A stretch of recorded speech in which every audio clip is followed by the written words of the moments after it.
RM35, RM35, RM35, RM55, RM79, RM90.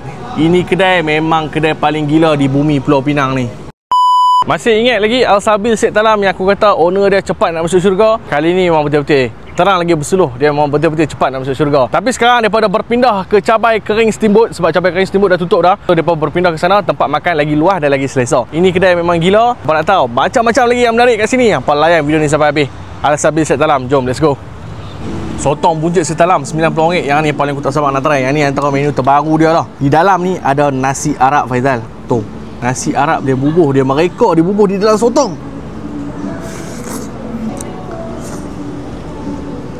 Sotong lembut weh. Tu unik sebab dia bubuh nasi di dalam sotong. Kuah ataupun gravy di atas ni, nak kata gulai bukan gulai, dia gulai yang macam yang berempah, kuah yang berempah. Faham? RM90 macam ni tak masuk akal tau. Janggut sotong. Punya lembut ke. Derai dah.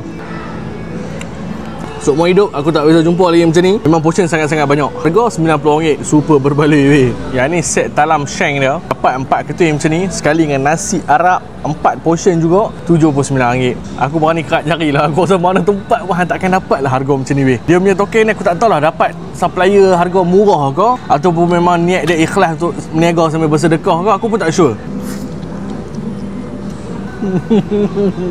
Yang tu yang aku amazed dengan Syed Talam Al-Sabil daripada dulu lagi. Dia punya harga murah, tapi kualiti makanan dan sedap dia tu yang dia bagi kat kita, aku impress gila-gila dengan dia punya urat-urat. Allahu Akbar. Nampak tak Faizal? Nampak tak weh? Nampak tak?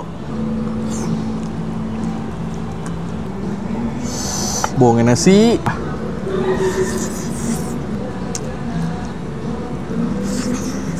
Super lembut. Harga RM79. Kualiti makanan yang macam ni. Aku ulang lagi sekali kat hamba. 4 ketul shank sekali dengan nasi Arab macam ni, RM79. Shell out talam pedas dia. Yang ni harga RM35. Shell out dia ada 2 pilihan. Sama ada yang pedas RM35 ataupun yang buttermilk yang tu harga RM40. Tu tolok ketamu. Bismillah. Saya tuang sikit sampai dah. Sampai pedas dia. Tengok dia pedas sangat tak? Bismillah. Semua tu ada rasa manis, bukan pedas yang melampau. Walaupun nama dia Shell Out Talam Pedas.